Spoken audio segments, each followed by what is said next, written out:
ధ్యానానికి ఒక కొత్త ఊపును ఇచ్చినటువంటి బ్రహ్మశ్రీ పితామహ పత్రిజీ మహాశయులకు సాష్టాంగ దండ ప్రమాణాలు చెప్పుకొని, ఇంతకు ముందు కూడా ఉగాది వేడుకలు ఇక్కడ జరిగినాయి.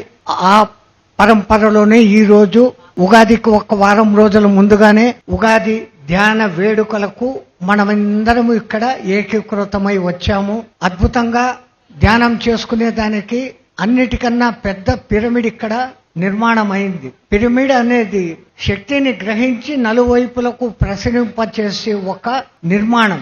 పత్రిజీ గారు మొట్టమొదట ఈ పిరమిడు, ఈ ధ్యానము లోకానికి పరిచయం చేసేటప్పుడు ఆయనతో వెన్నంటి ఉన్నటువంటి మహాముఖ్య శిష్యులు కొంతమంది ఆయన ఆశయాలను ఎంతో ముందుకు తీసుకుపోయారు. వాళ్ళలో మురళీధర్ గారు, డాక్టర్ న్యూటన్ గారు మీకు అందరికీ తెలిసే ఉంటుంది.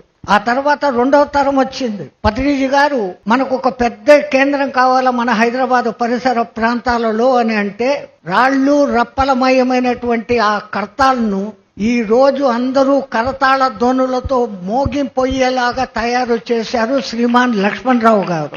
ఆ మహత్తర నిర్మాణం అయ్యేదానికి ఒక మూల స్తంభమై నిలబడ్డారు. గురువు రుణం తీర్చుకోవడం అంటే అట్లు ఉంటుంది. మళ్ళీ పత్రిజీ గారు ఇంకో కోరుకున్నారు, గోదావరి ఒడ్డున పిరమిడ్ కావాలా అన్నారు.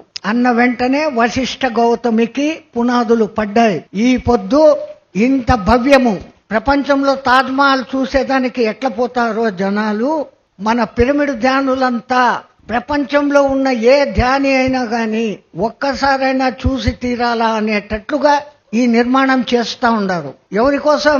గురు భక్తి. మనమంతా ఎవరం? పత్రిజీ గారి శిష్యులమైనా ధ్యానులన్న ప్రతి ఒక్కళ్ళు, అవునా కాదా? మరి ప్రతి ఒక్క శిష్యుడు వాని బాధ్యత ఎట్లా తీర్చేలా? గురు రుణం తీర్చుకోవాలా. ఈ పొద్దు ఇంత మాత్రమే నిర్మాణం అయింది. లక్ష్మణరావు గారి లక్ష్యం ఏంటంటే, ఇక్కడికి వచ్చి ఒక్క వారం రోజులు ఉంటే వాడు సంపూర్ణ ఆరోగ్యంతో, సంపూర్ణ జ్ఞానంతో పోవాలా అని. కలర్ థెరపీ, మ్యూజిక్ థెరపీ, ఎన్నెన్ని రకాల పద్ధతులు ఉన్నాయో వాటన్నిటినీ ఈ పిరమిడ్ లో పెట్టాలని ప్రయత్నిస్తున్నారు. వచ్చిన ధ్యాని ఆరోగ్యవంతుడు కావాలి, జ్ఞానవంతుడై ఇక్కడ నుంచి బయటికి పోవాలన్న ఒక్క లక్ష్యం. ప్రతిరోజు పవిత్రమైన గోదావరమ్మలో స్నానం చేసుకోవచ్చు. పడక తిండికి ఏ లోటు లేదు. పిరమిడ్ లోపల ధ్యానం చేసుకునే అంత సువిశాల ప్రదేశం ఉంది.